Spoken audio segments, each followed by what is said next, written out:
சொல்வதெல்லாம் உண்மை.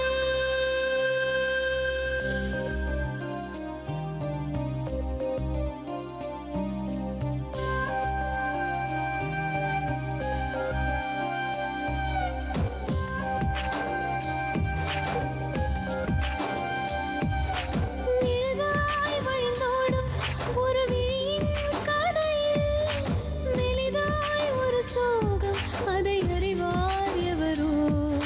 பழுதாய் அலைந்தோடும் ஒரு வாழ்க்கை படகை முழுதாய் கரை சேர்க்கும் வழி சொல்வார் எவரோ.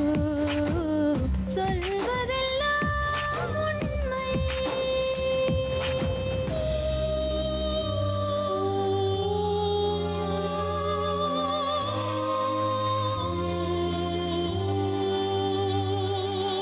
வீட்டில் 4 அறைகளா, தீவு போல் அவை இருப்பதா? பார்க்கும் பார்வையில் குறைகளா, குமுறல்தான் அவர் மொழிகளா? மோதிக் கொண்டது இரு இனம், நீதியை தேடி அலைந்திடும். பாதிப்பென்ன பலன் என்ன, பேசினால் தெளிவாக நீக்கி வரங்களாய் மாற்றலாம், நிலை மாறலாம் துளி அன்பிலே. சொல்வதெல்லாம் உண்மை உண்மை. சொல்வதெல்லாம் உண்மை.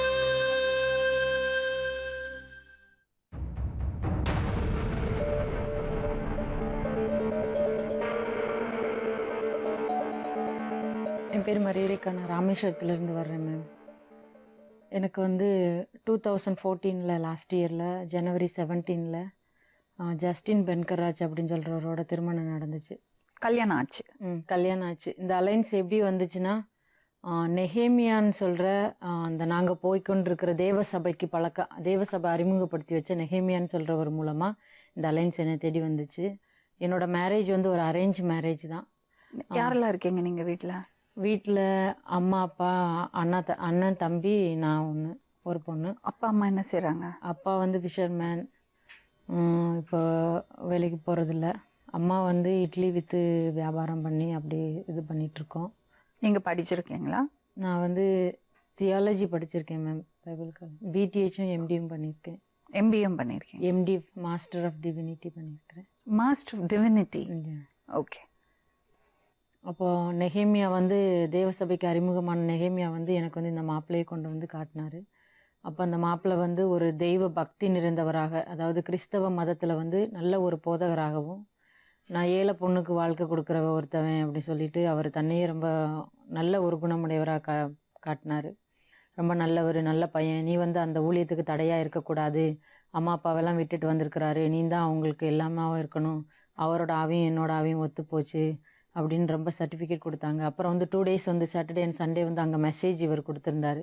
மெசேஜ் கொடுத்ததுனால எங்களுக்கு இன்னும் கன்ஃபார்ம் ஆயிடுச்சு, இவர் வந்து அந்த ரெஜிஸ்ட்ரேஷன், மேரேஜ் ரெஜிஸ்ட்ரேஷனில் இவங்க பாஸ்டர் அது எங்களுக்கு திருமணத்தில் பண்ணி வச்சாங்க. அப்போ ஓகே, நம்ம சர்ச்சிலே வந்து சாட்சிலாம் சொல்லியிருக்கிறாங்க, நம்ம சர்ச்சில் வந்து ஒரு நாள் ஸ்டே வேறு பண்ணியிருக்கிறாங்கன்னு சொல்லிட்டு நாங்களும் அந்த கான்ஃபிடென்ட்டில் நல்ல மாப்பிள்ளை அப்படின்னு சொல்லி கன்ஃபார்ம் பண்ணிட்டோம். பின்னாடி இவர் பொண்ணு பார்க்க வந்திருக்கும்போது தன்னுடைய அம்மா அப்பாவுக்கு வந்து என்னைய கல்யாணம் பண்ணுறது பிடிக்கல, அது அவங்களுக்கு ஒரு அவமானமாக இருக்குது, கேவலமாக இருக்குது அப்படி சொல்லிட்டு பேசிட்டாங்க. ஏன்னு கேட்டப்ப என்னோட பெற்றோர் வந்து பணக்கார வீட்டில் தான் கல்யாணம் பண்ணணும்னு விரும்புகிறாங்க, ஏழை பொண்ணு உன்னையெல்லாம் கட்டுறதுக்கு அவங்க விரும்பலை அப்படின்னு சொன்னார். அப்போ வந்துட்டு அப்புறம் என்ன சொன்னாங்கன்னா, பாஸ்போர்ட்டையெல்லாம் எடுத்துக்கிட்டாங்க. நான் உன்னை கட்டிக்கிற போகிறேன்னு சொன்னோன்னே பாஸ்போர்ட்டையெல்லாம் எடுத்துக்கிட்டேன். இது வந்து 2வது தடவை வரும்போது சொல்கிறாங்க.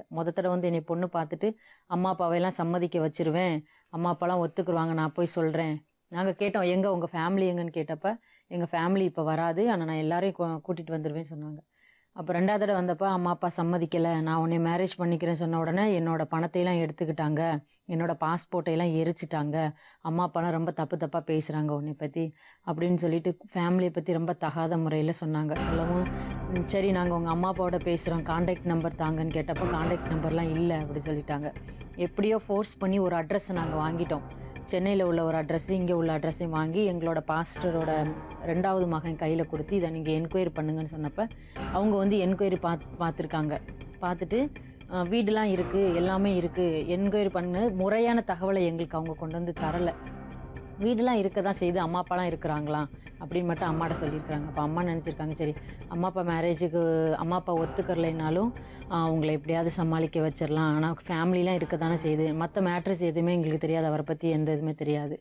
அப்போ இந்த நெகேமியாவும் என்ன பண்ணுறாரு, நல்ல குடும்பம், நல்ல பக்தி நிறைந்தவர் அப்படி இப்படின்னு இவரை பற்றி நல்ல சர்டிஃபிகேட் கொடுக்குறாங்க. இதுக்கிடையில் ஜஸ்டின், என்னோட கணவராகிய ஜஸ்டின் என்ன சொல்கிறாருன்னா, இவர் இன்டெல் கம்பெனியில் லண்டனில் வேலை பார்க்குறதாக, ஹச்ஆராக வேலை பார்க்குறதாகவும் அப்புறம் வந்துட்டு பில்கேட்ஸ் டையில் அவார்டு வாங்கியிருக்கிறதாகவும், தன்னை வந்து தான் பரலோகம் போய் கடவுளையே பார்த்துருக்கிறதாகவும் அப்படி ஒரு சாட்சி சொன்னார். அவரோட சாட்சிலாம் கேட்கும்போது அப்புறம் ஃபுல்லாக வாய் ஃபுல்லாக நாங்கள் நம்பியிருக்கிற தேவனுடைய வார்த்தை, நாங்கள் எதை நம்பியிருக்கிறோமோ, நானும் அதுக்காகவே படித்து அதுக்காகவே சேவை செய்யணும்னு நானும் என்னோட 27 வயசு வரையே அதுக்காக அப்படிப்பட்ட ஒரு ஆளுக்காக காத்திருந்தேன். அப்போ நான் நினச்சேன் என்னதுன்னா, நம்ம கஷ்டப்பட்ட குடும்பத்தில் பிறந்தோம், இருந்தாலும் கடவுள் நமக்கு ஒரு நல்ல வரனை அமைச்சு கொடுத்துட்டாரு அப்படின்னு சொல்லிட்டு நம்ம வந்து ஏசப்பாவுக்காக நம்ம இவரோட சேர்ந்து ஊழியம் பண்ணலாம். பேரண்ட்ஸ் ஒத்துக்கிற மாட்டேங்கிறாங்க. ஆனால் ஒரு ஸ்டேஜில் எத்தனை பேர் கூட்டிகிட்டுலாம் ஓடி மேரேஜ் பண்ணுறாங்க. அவங்களெல்லாம் சேர்த்து தானே நம்ம அரேஞ்ச் மேரேஜ் தானே பண்ணுறோம். கண்டிப்பாக நம்மளை ஒரு நாள் அவங்க ஏற்றுப்பாங்க அப்படின்னு சொல்கிற ஒரு தைரியத்தோட, எல்லா சபைகளோட எல்லாரோட சப்போர்ட்டிவோடையும் எல்லாத்தோடையும் நான் அரேஞ்ச் மேரேஜ் முடிஞ்சு. மேரேஜுக்கு அப்புறம் நாள் போயிட்டே இருக்க கொஞ்சம் கொஞ்சமாக எனக்கு ஒவ்வொரு நாளும் எல்லாமே டவுட்டாகவே இருந்துச்சு இவர் மேலே, ஜஸ்டின் பென்கராஜ் அவங்க மேலே. என்னன்னு பார்த்தா மொபைலில் ஃபோன் வரும், எங்கள் முன்னாடி வச்சு அட்டன் பண்ணவே மாட்டார் மொபைல். ஏன் மொபைலை எடுத்து பேச வேண்டியதானே சொன்னால், இல்லை பேச மாட்டேன்னு சொல்லிடுவாங்க. அப்புறம் வெளியே போனால் அந்த நம்பர்ஸ்லாம் திரும்ப கால் பண்ணிவிட்டு வீட்டுக்கு வந்திருப்பாங்க. அப்புறம் நைட் டைமில் வந்து தூங்கும்போது திடீர்னு எனக்கு லைட்டு ஃப்ளாஷ் மாதிரி ஏதாவது தெரியும். நான் முழிச்சு பார்த்தேன்னா இவர் மொபைலை வச்சு தனியாக உட்காந்து நோண்டிகிட்டே இருப்பார். எனக்கு என்ன தூங்காமல் இருக்கீங்க கேட்டால் தூக்கம் வரலை அப்படின்னு சொல்லிடுவார். இப்படி சில சந்தேகத்துக்குரிய அவரோட பொருள் எதையுமே என்னை தொட விட மாட்டார், எந்த கேள்வியுமே கேட்க விட மாட்டார். ஏன் இப்படி பண்ணுறீங்க அப்படின்னு கேட்டால், நீ பொம்பளை, நீ எதையும் பேசக்கூடாது, பைபிளில் வந்து பொம்பளை வந்து ஆம்பளையை கொஸ்டின் பண்ண எந்த அதிகாரமும் கொடுக்கப்படலை, எங்களுக்கு தான் எல்லா அதிகாரமும் கொடுக்கப்பட்டிருக்கு. இதுக்கிடையில் அவர் வேலைக்கே போகவே இல்லை. ஏன் நீங்கள் வேலைக்கே போக மாட்டேங்கிறீங்க, கம்பெனிலேருந்து கூப்பிடுவாங்கன்னு சொன்னீங்களே அப்படின்னு சொன்னால், நான் நம்பரை ஸ்விட்ச் ஆஃப் பண்ணி வச்சுருக்கேன்ல, அதான் கூப்பிடலைன்னு. அப்போ நம்பரை ஆன் பண்ண பின்னாடியும் நான் கேட்குறேன், நம்பரை தான் போட்டுட்டீங்களே, இப்போ ஏன் கூப்பிட மாட்டேங்கிறாங்க, ஏதோ ஒரு காரணத்தினால கூப்பிடாமல் இருக்காங்க போல, தெரியல என்னன்னு அப்படி சொல்லிட்டு வேலைக்கே போகாமல் இருந்தார். வேலைக்கு போங்கன்னு சொன்னால் எந்த வேலைக்குமே போகவே இல்லை. ஒரு நாள் வீட்டில் வந்து கதவை அடைச்சிட்டு அவர் ரூமுக்குள்ளே இருந்தார். கதவை திறங்கன்னு சொல்ல திறக்கலை. நான் அப்போ பக்கத்து ரூம் வழியே போய் எட்டி, அந்த பாதி சுவர் தான் இருக்கும், எட்டி பார்க்கும்போது இவர் 2 நோட்டு வச்சு கம்பேர் பண்ணி இப்படி பார்த்துட்டே இருந்தார். எனக்கு கம்பேர் பண்ணி இப்படி 2 நோட்டை பார்க்குறாருன்னா, அப்போ ஒன்று வந்து கள்ள நோட்டாக இருக்கணும், ஒன்று நல்ல நோட்டாக இருக்கணும், தான் கம்பேர் பண்ணி பார்க்குறாருன்னு சொல்லிட்டு பர்ஸ் எடுத்து பார்த்தா ஒரு நோட்டு இருந்துச்சு, அந்த கள்ள நோட்டு மாதிரி இருந்துச்சு. ஏன்னா எனக்கு தெரியல அது கள்ள நோட்டா என்னன்னு சொல்லிட்டு. பின்னாடி அதை அவரே எடுத்துகிட்டு வந்து, பாருங்களேன் இது நல்ல நோட்டா கள்ள நோட்டான்னு கேட்டார். கேட்கவும் அப்போ மாறி மாறி ஒவ்வொரு ஆன்சராக சொன்னாங்க வீட்டில் உள்ளவங்க. அதோட இவர் அதை கொண்டு போய் திரும்ப வச்சுட்டாரு. நான் வந்துட்டு இது ஏதுன்னு கேட்டப்போ, இது வந்து கண்டக்டர் கொடுத்தாரு. கண்டக்டர் இருக்கு உங்களுக்கு தர்றாங்க அப்படின்னு சொல்லிட்டு நான் அப்படியே அமைதியாகவே இருந்தேன். திருப்பி இவர் சென்னை போயிட்டு வந்தார். அப்போ நாகர்கோயிலும் சென்னை 2 இடமே போயிட்டு வந்தார். போயிட்டு வந்த உடனே நான் என்ன பண்ணேன், பேக்கை போய் அவருக்கு தெரியாமே படப்படன்னு செக் பண்ண ஆரம்பித்தப்ப, அவரோட பர்ஸில் அந்த ஜிப்பில் வந்து ஒரு 4-5 நோட்டு, இந்த கள்ள நோட்டு மடிச்சு இருக்குது. இந்த நோட்டு எப்படி உங்களுக்கு கிடச்சிச்சு, நான் ஒன்று பார்த்தனே, உங்கள் பேக்கில் பார்த்தனேன்னு சொல்லி நான் அப்படியே கேட்டோன்னே பார்த்துட்டியான்னு சொல்லிட்டு இவராக வந்து என்ன பண்ணுறாரு, பேக்குக்கு அடியில் இருக்கிற கெட்டாக அந்த கள்ள நோட்டை எடுத்து என்னட்ட இந்த இருக்குது கள்ள நோட்டுன்னு சொல்லி காட்டுறாரு. அப்போவுமே பதக்குன்னு ஆள் சரியில்லை, ஏதோ ஒரு அந்த ரீதியில் எனக்கு மனசுலாம் படபடன்னு அடிச்சிச்சு. நடிக்கவும் அதை நான் வெளியே காட்டிட்டு இது யார் தந்தா என்ன தந்தான்னு கேட்டால், இப்படி ராஜுன்னு ஒருத்தவர்கிட்ட இருந்து நான் இந்த நோட்டெலாம் வாங்கினேன், அவர் தான் கொடுத்தாரு, நம்மளும் வந்து என்ன செய்யலாம், கள்ள நோட்டை அடிக்கலாம், நம்மள்ட்ட இப்படி ஒரு மிஷின் இருந்தால் நம்மளும் கள்ள நோட்டை அடிக்கலாம், அப்படி இப்படின்னு பணக்காரவங்களாகலாம் அப்படி இப்படின்னு சொல்லிட்டாரு. நான் சொன்னேன் இதெல்லாம் தவறான ஒரு வழி, இதெல்லாம் செய்யக்கூடாது அப்படின்னு சொல்லிட்டு. ஆனால் நான் அவரோட ஃபைட் பண்ண கிடையாது. இது நானாக கண்டுபிடிச்சதுனால என்னால் அவரோட வந்து எதிர்த்து சண்டை போடலைன்னா கொஞ்சம் அமைதியாக இருந்துட்டேன், இது என்ன ஏதுன்னு பார்க்கணும்னு சொல்லிட்டு. இப்போ நாளடைவில் சில ஃப்ரெண்ட்ஸுங்கள்ட்ட ஃபோனில் பேசுகிறது, இப்படி நோட்டு இருக்குது மாற்றணும் வாங்க கொள்ளுங்க அப்படின்னு சொல்லிட்டு இப்படி பேசுகிறது. அப்போ நான் புரிஞ்சுட்டேன், இவர் வந்து கள்ள நோட்டு கைமாறிக்கிட்டு இருக்குது, இந்த வேலையில் அவர் இந்த பிஸ்னஸில் ஈடுபடுறாரு. அப்போ இது ஒரு பெரிய கேள்விக்குரிய ஆயிடுச்சு. இதை என்ன பண்ணுறது, யார்கிட்ட போய் சொல்கிறது, எப்படி இதை டீல் பண்ணுறதுன்னு எனக்கு தெரியல. நான் அதை அப்படியே அமைதியாகவே வச்சு செக் பண்ணிடுவேன்னு சொல்லிட்டு அன்னைக்கு அவரோட சண்டை போட்டு நான் வெளியே எங்கேயுமே போகலை, பாத்ரூம் சைடு எங்கேயுமே போகலை, வீட்டிலே இருந்துட்டேன். அவர் குளிக்க போயிட்டார். நான் என்ன பண்ணேன், பாஸ்வேர்டை பார்த்து வச்சுட்டு மொபைல் எல்லாமே பாஸ்வேர்டு தான் போட்டு வச்சிருப்பாரு. மெசேஜுக்கு பாஸ்வேர்டு, கால் லாக்குக்கு பாஸ்வேர்டு, ஈவன் வைபருக்கு, எல்லா நெட்டு, சோசியல் ஒர்க் எல்லாத்துக்குமே பாஸ்வேர்டு. அப்போ நான் அந்த பாஸ்வேர்டை பார்த்து வச்சுட்டு மெசேஜை ஓப்பன் பண்ணி பார்க்கும்போது, எனக்கு இனிமேல் நீங்கள் ஃபோட்டோஸ் அனுப்பக்கூடாது அப்படின்னு சொல்லி ஒரு மெசேஜ் வந்துச்சு. அப்புறம் இமெயிலை ஓப்பன் பண்ணி பார்க்குறேன், அதில் ஒரு 4-5 பொண்ணுங்களோட ஃபோட்டோ. அவங்களே அதில் வந்து டிஷர்ட் போட்டு ரெட்டச்சடை போட்டு அந்த பொண்ணே அவளே கிளிக் பண்ணி அனுப்பியிருக்கா. இன்னொரு பொண்ணு ஒரு saree கட்டி நிற்கிற ஒரு ஃபோட்டோ இருந்துச்சு. இதையெல்லாம் பார்த்துருன்னு எனக்கு நான் அழுகிறேன். அழுதுட்டு அவர் வந்து மொபைலை என் கையில் இருந்து அப்புறாருத்தான்னு சொல்லிட்டு, இப்போ நான் கேட்குறேன், இதெல்லாம் யார், ஏன் நீங்கள் யாருக்கு நீங்கள் மெசேஜ் அனுப்புறீங்க, ஏன் அவங்க வந்து மெசேஜ் அனுப்பக்கூடாதுன்னு சொல்லியிருக்காங்க கேட்டோன்னே, இல்லைம்மா இந்த பொண்ணை வந்து ஏற்கனவே பார்த்த பொண்ணு, அந்த பொண்ணுக்கு என் ஃபோட்டோஸ் அனுப்பியிருந்தேன், அந்த பிள்ளை நேற்று தான் பார்த்துருக்கும் போல், கால் பண்ணி என்னோட சொல்லிச்சு, நான் ஒரு 3 செகண்ட் தாம்மா பேசினேன் அந்த பிள்ளைகிட்ட, அந்த பிள்ளைக்கு எனக்கு ஒன்றும் இல்லைம்மா, அதான் ஃபோட்டோ அனுப்பக்கூடாதுன்னு சொல்லியிருக்கேன்னு சொல்லி. அப்போ நான் வந்து அடிக்கடி ஒரு பொண்ணுங்களோட பேசுறதுனால அந்த நம்பர்ஸ் எல்லாம் நோட் பண்ணி வச்சுருந்தேன். அடிக்கடி வர்ற நம்பர்ஸ் எல்லாம் தெரியாமல் நோட் பண்ணி வச்சுருந்தேன். அப்போ இந்த நம்பரையும் அந்த நம்பரையும் எடுத்து பார்க்கும்போது இவர் ஏற்கனவே டெய்லி பேசியிருந்திருக்காரு அந்த பொண்ணு கூட. அப்போ இதை நான் மனசில் வச்சுட்டு இது இவர் பொய் சொல்கிறாருன்னு தெரிஞ்சுட்டு இந்த நம்பருக்கு நான் ஃபோன் பண்ணி கேட்டேன் அந்த பொண்ணுக்கிட்ட, ஏம்மா இப்படி நான் எனக்கும் ஜஸ்டினுக்கும் வந்து நான் ஒய்ஃபுன்னு சொல்ல கிடையாது, எனக்கும் ஜஸ்டினுக்கு வந்து அலைன்ஸ் பார்த்துருக்காங்க, நாங்கள் 2 பேரும் மேரேஜ் பண்ண போகிறோம், நீ யார் ஏன் தேவையில்லாமல் என் ஹஸ்பண்ட் மொபைலுக்கு நம்பர் மெசேஜ்லாம் அனுப்பி வைக்க சொன்னோன்னே அந்த பொண்ணு எல்லா உண்மையும் சொல்லிடுச்சு. இங்கே பாருங்கள், இது வந்து நான் வந்து அவர் வந்து 2014 கல்யாணம் முடிஞ்சிச்சு, அவர் 2014 வந்து நான் 7வது மாதம் கர்ப்பமாக இருக்கேன், அப்போ வந்து 8வது மாதம் நடந்துக்கிட்டு இருக்கு, இவர் ஜூலை 15ஆம் தேதி போய் அந்த பொண்ணை போய் பார்த்துருக்குறாரு மேரேஜ் பண்ணுறதுக்காக. பொண்ணு எல்லாத்தையும் எல்லா டீட்டெயில்ஸும் சொன்ன உடனே அப்புறம் நான் சொல்கிறேன், அம்மா எல்லாரும் சொல்கிறோம், இல்லைம்மா எனக்கு ஏற்கனவே கல்யாணம் ஆயிடுச்சு, என் மகளுக்கு அவரோட ஏற்கனவே கல்யாணம் ஆயிடுச்சு சொல்லி அம்மா அழுதுட்டாங்க. அப்போ இது ஏதோ சரியில்லாத ஆள் தான் அப்படின்னு சொல்லிட்டு என்ன பண்ணேன், ஒரு நாள் அவர்கிட்ட நான் இதை கேட்க கிடையாது, இதை பற்றி கேட்க கிடையாது. அவர் ஊருக்கு வந்த பின்னாடி அவரோட மொபைலில் உள்ள எல்லா நம்பரையும் நான் நோட் பண்ணிட்டேன், தெரியாமல் எல்லா நம்பர்ஸையுமே அவர் தூங்கும்போது எடுத்து எல்லா நம்பரையுமே நோட் பண்ணி வச்சுட்டு ஒவ்வொரு நம்பருக்காக நான் ஃபோன் பண்ணி அவரை பற்றி என்கொயரி பண்ண ஆரம்பித்தேன். இந்த ஒரு அடிக்கடி ஒரு நம்பர் வரும்னு சொல்வேனே, இந்த நம்பர் வந்து இவர் மேரேஜ் பண்ணியிருக்கிற இவர் அப்போ வந்து விசாரிக்க போகும்போது இவங்க ஃப்ரெண்ட்ஸ்லாம் என்ன சொன்னாங்கன்னா, எப்படி இவரை நீங்கள் மேரேஜ் பண்ணீங்க, எல்லாரும் என்னைய வந்து நான் வந்து அவரை தவறாக மேரேஜ் பண்ணிக்கிட்டதாக எல்லாரும் என்னை திட்டுனாங்க. முத நீங்கள் எல்லாம் ஏன் இப்படிலாம் பண்ணுறீங்க, நீங்களும் ஒரு பெண்ணு தானே, ஏன் இப்படி பண்ணுறீங்க, ஏற்கனவே அவருக்கு மேரேஜ் ஆயிருக்கல, ஆயும் நீங்கள் மேரேஜ் பண்ணியிருக்கிறீங்களே அப்படின்னு சொல்லி கேட்டாங்க. இப்போ நான் சொன்னேன், இல்லை பிரதர், எனக்கு அதெல்லாம் தெரியாது பிரதர், நான் தெரிஞ்சால் நான் அப்படி பண்ணவே மாட்டேன், எந்த பொண்ணுக்கு நான் துரோகம் பண்ண மாட்டேன் பிரதர், அவர் என்கிட்ட சொல்லவே இல்லை, குடும்பத்தையும் தவறாக சொல்லி எல்லாரையும் தவறாக சொல்லி இப்படி பொய் சொல்லி தான் பிரதர் என்னை கல்யாணம் பண்ணினாரு, அதனால தான் நான் தெரியாத ஒரு ஏமாற்றப்பட்ட ஒரு சூழ்நிலையில தான் நான் கல்யாணம் பண்ணணும், ஒழிஞ்சு யாருக்கும் துரோகம் பண்ணணும்னு சொல்லி நான் கல்யாணம் பண்ணலை அப்படி சொல்லி நான் உண்மையை சொன்னேன். அப்போ தான் அவங்க ஃப்ரெண்ட்ஸ்லாம் சொன்னாங்க, இவருக்கு ஏற்கனவே நாகர்கோயிலில் உள்ள கருங்கல்ல வந்து ஒரு அனிதான்னு சொல்கிற ஒரு பெண்ணோட திருமணமாகி 2 குழந்தைகள் இருக்காங்க, பையன் 1 பொண்ணு 1. அப்புறம் வந்து என்ன சொல்கிறாங்கன்னா, அந்த பொண்ணோட தங்கச்சி கூடயும் ரிலேஷன் ஆகி அந்த பொண்ணுக்கு ஒரு குழந்தை ஆயிடுச்சா. அந்த பொண்ணை வந்து இவர் தாம்பரத்தில் கூட்டிகிட்டு போய் தாம்பரத்தில் உறவுகள்லாம் வாழ்ந்துருந்துருக்காங்க. இந்த ஷீபா, அந்த பொண்ணு பேர் ஷீபா, தங்கச்சி பேர் ஷீபா. ஷீபாவுக்கு ஃபோன் பண்ணி கேட்டதில் ஷீபா வந்து எல்லாமே இவர் தப்பு பண்ணினதையெல்லாம் சொல்கிறா. அப்புறம் நான் ஷீபாவை ஃபோன் பண்ணி திட்டுனேன், ஒரு அக்காவுடைய வாழ்க்கையே பாதிச்சிருக்கியேம்மா, ஒரு அக்காவுடைய வாழ்க்கைக்கே துரோகம் பண்ணியிருக்கியே, நீலாம் ஒரு பொண்ணா ஏன் இப்படிலாம் நடந்திருக்க அப்படின்னு சொல்லிட்டு நான் திட்டினப்ப அதுலேருந்து அவள் நம்பரை சுவிட்ச் ஆஃப் பண்ணிட்டு பேசுகிறதே இல்லை என்கிட்ட. அப்புறம் இன்னொருத்தவங்கள்ட்ட ஃபோன் பண்ணி விசாரிச்சா அவங்க சொல்கிறாங்க, என்னம்மா நீ இப்படி போய் மேரேஜ் பண்ணிட்ட, அவனுக்கு ஏற்கனவே ஒரு பாலியலோட கேஸு அங்கே கேரளாவில் நடந்துட்டு இருக்குன்னு சொல்லி. அதாவது எப்படின்னா, மேடவாக்கத்தில் வந்து வெள்ளக்கல்னு சொல்கிற இடத்துல வீடு எடுத்து என்ன பண்ணியிருக்கிறாரு, ஃபஸ்ட்டு கேரள பொண்ணை சபை மூலியமாக இவர் விரும்பி இருந்திருக்காரு. விரும்பி 2 பேரும் திருமணம், அவங்களுக்குள்ள என்ன பேச்சுவார்த்தைகள் நடந்தது அது எனக்கு தெரியல, திருமணம் பண்ணுறதாக வாக்களித்து அவங்களுக்குள்ள உறவுகள் நடந்து அந்த பொண்ணு கர்ப்பமாகி இப்படி இருக்கிற சூழ்நிலையில் வீட்டுக்கு போன சூழ்நிலையில் இதை வந்து நான் எப்படி தெரிஞ்சுக்கிட்டேன்னா, அந்த வீட்டுக்கு தண்ணி போட்ட ஒரு பையன், தண்ணி பாட்டில் போடுவாங்களே அவன்கிட்ட, ராஜன் அவன் பேர், அவன்கிட்ட ஃபோன் பண்ணி கேட்டேன். அந்த அவர் கடைக்கு போய் பொருட்கள் வாங்குற அந்த பொன் ஸ்டோருன்னு சொல்கிற அந்த லேடிட்டையும் ஃபோன் பண்ணி கேட்டேன். இவங்க ஃப்ரெண்ட்ஸுங்களும் வந்து இப்போ நடந்துகிட்டு இருக்கிற கேஸையும் வச்சு இதை உறுதி பண்ணியாச்சு.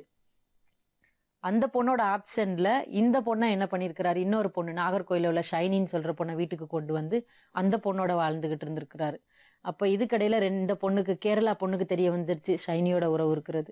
உடனே என்ன பண்ணிடுச்சு இந்த பிள்ளை, இவர் தவறானவன் தெரிஞ்சு இந்த உண்மை, ஏற்கனவே மேரேஜ் ஆன உண்மையெல்லாம் இந்த பொண்ணு எடுத்து தெரிய வந்து வீட்டுக்கு அவங்கள மேரேஜ் பண்ணுறதாக வர சொல்லி இந்த பொண்ணு என்ன பண்ணிட்டா, கேஸ் கொடுத்து கம்ப்ளைண்ட் பண்ணி ஜெயிலில் போட்டுட்டாங்க. இப்போ இந்த கேஸ்ல இருந்து அவர் ஜாமீன்ல வெளியே வந்து தான் என்னையே மேரேஜ் பண்ணியிருக்கிறாரு. இது முன்னாடி தெரிஞ்சிருந்தா கண்டிப்பா இப்படிப்பட்ட ஒரு இதுல நான் விழுந்திருக்க மாட்டேன். எனக்கு எதுவுமே தெரியல. உங்களுக்கு குழந்தை இருக்காமா? எனக்கு ஒரு இப்போ 2 மாசம் ஒரு பையன் இருக்கான்.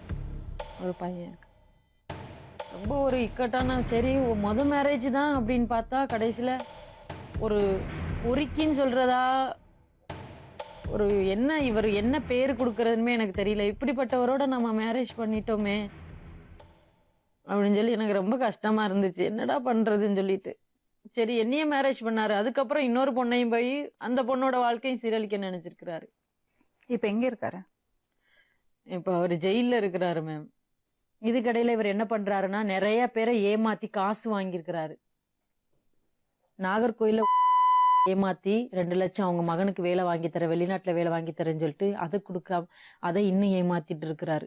இன்னொரு அந்தோனிதாசன் சொல்ற பையனை 3.5 lakh வாங்கி யூஎஸ் அனுப்பி வைக்கிறேன்னு சொல்லி கடைசியில கொடுக்கவே இல்லையா. போலீஸ்ல பேசி 2 லட்சம் தான் கொடுத்து 1.5 அப்படியே முடங்கிட்டாங்க. இதெல்லாம் தவிர வேற ஏதாவது விஷயங்கள்ல, தவறான விஷயங்கள்ல ஈடுபடுறாரா? எனக்கு இது இப்போ என்னன்னா மேம், அந்த கேரளா மேட்ரு எதுக்காக அந்த கேஸ் ஆச்சுன்னு நான் கேட்டப்ப, அந்த பொண்ணு அந்த பொண்ணு வந்து எப்படின்னா, அவங்க அண்ணன் வந்து இந்த பொண்ணோட நூட் ஃபோட்டோஸை வந்து நெட்டில் பார்த்துருக்குறாங்க. நெட்டில் பார்த்து இவர் என்ன பண்ணியிருக்கிறாருன்னா, அந்த பொண்ணோட நூட் ஃபோட்டோஸை எடுத்து ஃபேஸ்புக்கில் வந்து அப்லோட் பண்ணியிருக்கிறாரு, நெட்டில் வந்து அப்லோட் பண்ணியிருக்கிறாரு. இது அந்த ஃபேமிலிக்கு வந்து தெரிய வந்துருச்சு போட்டது. இப்போ என்ன பண்ணுறாருன்னா, இவர் வந்து ஃபோட்டோ போடலைன்னு சொல்கிறாராம். ஆனால் இவளுக்கும் அவருக்கும் தான் ரிலேஷன் இருந்தது. அந்த ஃபோட்டோஸ் எடுக்கிறதும் இவர் தான். இதை வந்து ஷீபா, அதாவது அந்த பொண்டாட்டியோட தங்கச்சி, இவரோட ரிலேஷனில் இருக்கிற அந்த பொண்ணு என்னோட சொன்னான். அதாவது நான் லேப்டாப்பில் வந்து ஷைனியோட நூட் ஃபோட்டோஸும் பார்த்தேன், ஜினியோட நூட் ஃபோட்டோஸும் பார்த்தேன். அப்போ இதுக்கிடையில் என்னன்னா, என்னோட ஃபோட்டோஸும் அவர் எடுத்திருக்கிறாரு. அதனால இவர் இதை ஒரு பிஸ்னஸ் மாதிரி பண்ணி இதை சேல்ஸ் பண்ணி அவர் அதை காசு வாங்கிக்கிட்டு இருக்கிறாரு அப்படின்னு சொல்லி இதை நான். ஹலோ அனிதா பேசுறீங்களா? ஆமா. நான் சொல்வதெல்லாம் உண்மையில இருந்து பேசுறேம்மா. சொல்லுங்க மேடம். ஜஸ்டின் உங்க ஹஸ்பண்டாமா? ஜஸ்டின் என்னோட ஹஸ்பண்ட் தான். முன்னாடி எனக்கு அவங்க கூட வாழ பிடிக்கல. நான் ஏற்கனவே வேற ஒருத்தரை விரும்பி இருந்தேன். ஹலோ அனிதா. சொல்லுங்க மேடம். உங்களுக்கு எதுவும் நடக்கல? 13 வருஷமா நீங்க வாழ்ந்திருக்கீங்களே அவரோட கூட, ஏன் இத பாருங்க அனிதா, நிறைய பெண்கள் அவர் ஏமாத்திட்டு இருக்காரு. கொஞ்சம் உண்மையா பேசுங்க. நீங்க தவற கண்டிக்காதனாலதான் இப்ப நிறைய பொண்ணுங்களோட வாழ்க்கை பாதிக்கப்பட்டிருக்கு. மத்த பெண்களோட வாழ்க்கையாவது காப்பாத்தலாம்ல. தயவு செஞ்சு பேசுங்க ஓப்பனா. எனக்கு அவங்களுக்கு சம்பந்தம் இல்லை. நான் அவங்களுக்கு ஒரு பேருக்கு பேசணும். தவறு செய்யும் போதே தங்கச்சியோடையும் அவர் பழகி இருந்திருக்காரு, உங்க தங்கச்சியோடையும். அப்பமே நீங்க கண்டிச்சிருந்தீங்கன்னா. Hello Jennifer. Anita. Jennifer. Hello சொல்லுங்க மேடம். ஜெனிஃபர் பேசுறீங்களா? ஆமாங்க மேடம். ஜஸ்டின் எப்படிமா உங்களை ஏமாத்தினாரு? ஜஸ்டின் மேடம், நான் ஆக்சுவலி நாங்கள் வந்து ஸ்ரீலங்கன். எனக்கு தெரிஞ்சவங்க ஒருத்தவங்க மூலியமா வந்து எனக்கு வீட்டில் சொன்னாங்க, கால் பண்ணி சொன்னாங்க இந்த மாதிரி ஒரு மாப்பிள்ளை ஒன்று இருக்கு. என் வீட்டில் அலைன்ஸ் பார்த்துட்டு இருந்தாங்க. அதனால கேட்டாங்க. அப்ப சரி கிறிஸ்டின்னு சொல்லவும், அப்ப சரி அப்போ ஓகே. இப்போ 13ஆம் தேதி எனக்கு சொன்னாங்க. அப்புறம் சொன்னாங்க மாப்பிள்ளை வந்து சென்னைக்கு, கன்னியாகுமரியில இருந்து சென்னைக்கு வரதாவும், வந்துட்டு அவர் திரும்பி ஒரு மேரேஜுக்கு வராங்க, அதனால திரும்பி ரிட்டர்ன் பண்ணணும், அதனால வீட்டுக்கு வந்து பாத்துட்டு போவாங்கன்னு சொல்லவும், சரி கிறிஸ்டின்னு சொல்லும் போது நாங்க எந்த ஆட்சி பண்ணி சொல்லல. சரி ஓகேன்னு சொன்னா, அப்போ அவங்க கூட சங்கர்னு ஒரு பையன் வந்தாங்க. வந்துட்டு அதுக்கப்புறம் நாங்க இருக்க இடத்துல இருந்து 2 லேடி வந்தாங்க. வந்து அவங்களே கூட்டிட்டு வரும்போதெல்லாம், அவங்க கோயம்பேட்டுல ஏதோ ரூம் எடுத்து இருந்தாங்கன்னா, வரும்போது மாப்பிள்ளை ட்ரெஸ் 1 லட்சம் ரூபாய், அவன் நல்ல காஸ்ட்லியான மாப்பிள்ளை, விட்டுறாதீங்க. நாங்க அதை பெருசா கணக்கு எடுக்கல. வந்தாங்க காலையில சர்ச்சுக்கு வந்தாங்க. இது ஜூலை 15க்கு நடந்ததா? ஜூலை 15 ஈவினிங் எனக்கு போட்டோ அனுப்பியிருந்தாங்க. ஜூலை 16 மார்னிங் ஒரு 10 o'clock 10:30 போல வீட்டுக்கு வந்தாங்க. எங்க அக்காட வீட்டுக்கு. அக்கா வீட்டுல தான் நான் இருந்தேன். அப்ப அக்கா வீட்டுக்கு வந்தாங்க. வந்த நேரத்துல அப்ப ஜஸ்டினோட ஃப்ரெண்டு சங்கர், அவங்க கூட வந்த 2 லேடி, 2 பேருமே புரோக்கர் தான், அவங்களும் வந்தாங்க. வந்த நேரம் பார்த்தாங்க. பார்த்துட்டு தனியா பேசணும்னு சொன்னாங்க. அதுக்கப்புறமா அப்ப சொன்னாங்க எனக்கு எங்க வீட்டுல எல்லாம் ஒத்துக்க மாட்டாங்க, எனக்கு இதெல்லாம் எதுவுமே தெரியாது. கிறிஸ்டியன் ஆனா ப்ரேயர் பண்ணாங்க, வந்தோடனே ப்ரேயர் பண்ணாங்க. அதனால ப்ரேயர் பண்ணது வந்து நாங்க அவ அந்த அளவுக்கு பேசுனதுனால நாங்க ஒருவேளை நல்லவங்க நினைச்சோம்.